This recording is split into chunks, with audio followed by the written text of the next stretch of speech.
Welcome to segment 20 of the DM commentary. I'm Chris Perkins, your DM. Shake my head. Just keep working on that. Don't get distracted.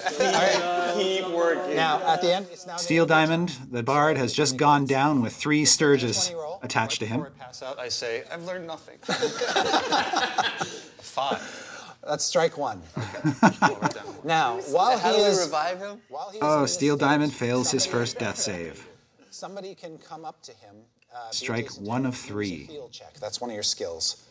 If you roll well enough on your heal check, then you can let him spend a healing surge. I'm just saying, gold split. This encounter is all about death and dying. It's easier than splitting. That will be in the 5. theme of this particular commentary Heal check segment. DC, you have to roll a 10 or higher. In typical D&D fashion, the other 4 party members are already doing the math and realizing that they get more treasure if Steel Diamond dies.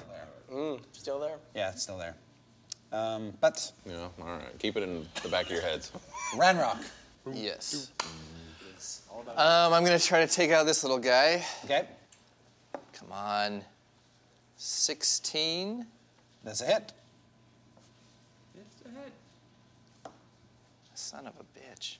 6. Okay, he is still there. I will use Notice that the table got a bit quieter. action point. Everybody's feeling kind of somber now because their poor bard is lying face down on the floor. When you roll a 20 in crit, you automatically deal maximum damage. So 15. There you go. You crush him. Now, do I still have my movement? You do. So I will. There's me making my squishing sound again. 1, 2, He's going 3, in. 4. One more.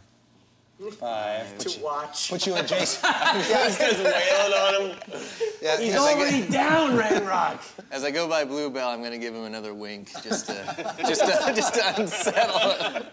You ain't seen nothing yet. Well I done. think Ranrock and Bluebell need a Check's room. Obviously not a minor action. No, it's a standard. Okay. Then we jump down to Jaundice the Mauve. All right.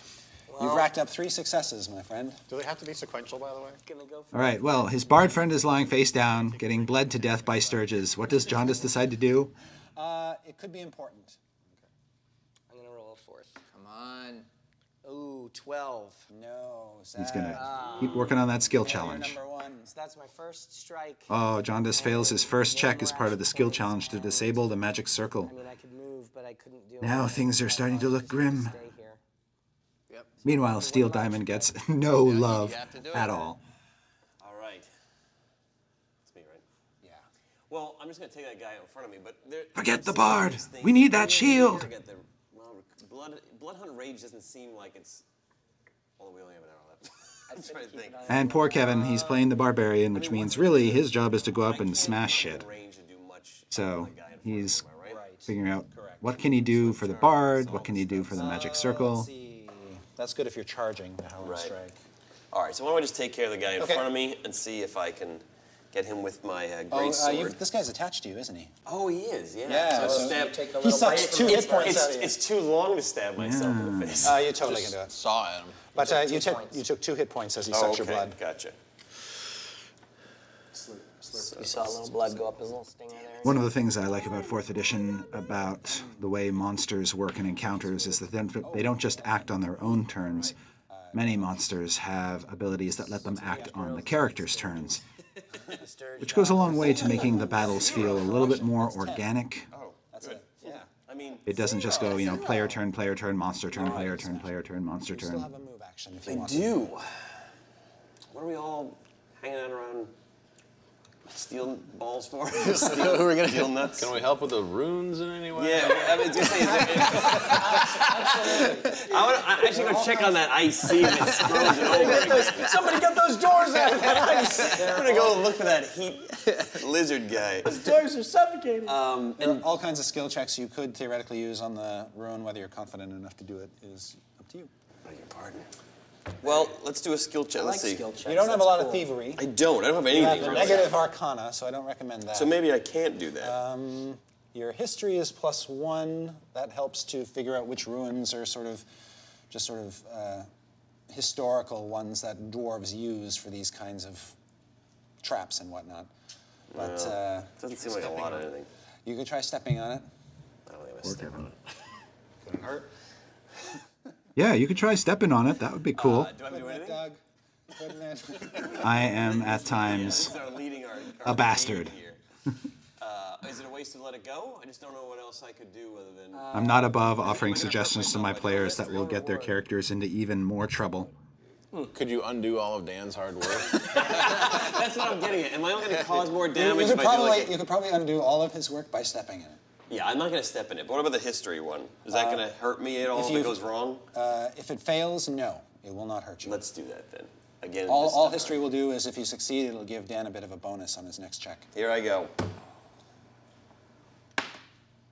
4. No bonus for you. Sorry. You know, I seem to remember something from my history. The Goliath's history skills fail him. Where are we again? Okay. Next. Kai Nuksin doesn't remember his birthday, let alone any other bit of history. Okay. I do. Hey.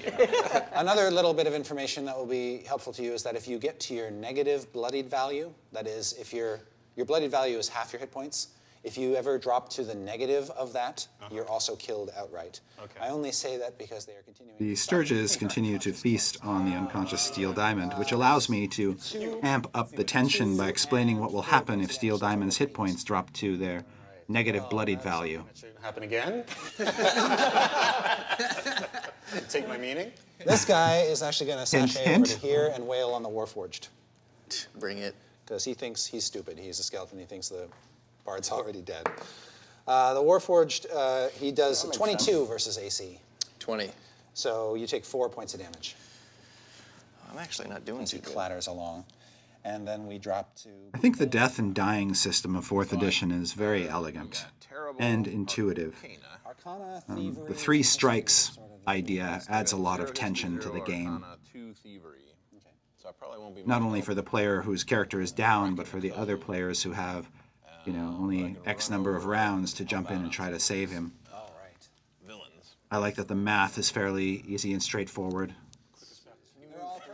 That when you are healed, your healing starts with you at 0 hit points. Or rather, it assumes that you're at 0 hit points, so that you always gain the maximum effects of your heal. Attack it from there. Or you Attack can it from the step in. cloud. I like that various other characters can jump in and try different things to These are all attacks. get a character who's dying back on their feet. It just depends. Do you want to do the And Sturge or you also want to do the intercede orc? yourself between the wizard and the Yeah, bloodstone. I'd start working on those. Those tougher ones. All right. 3 Let's Sturges do- attached to the bard. Shield of Blades. Excellent. We tinkered with a lot of variant death and dying rules in the development of 4th edition, Person to your and this was the, of course, ultimate evolution of all of our playtests and discussions and observations about how death and dying had worked in previous editions, or in some cases not. That shield of blades.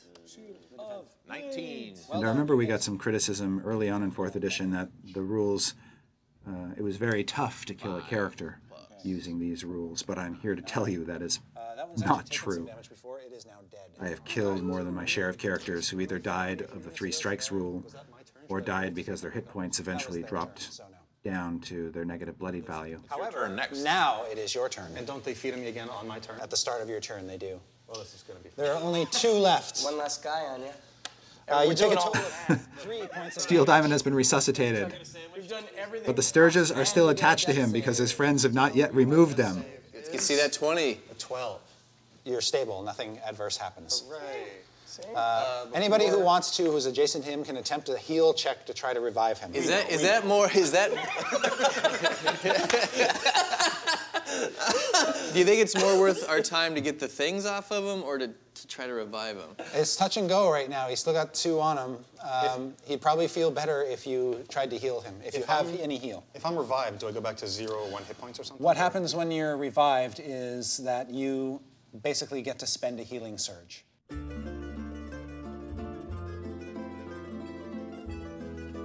And we'll find out what happens to Steel Diamond in the next segment.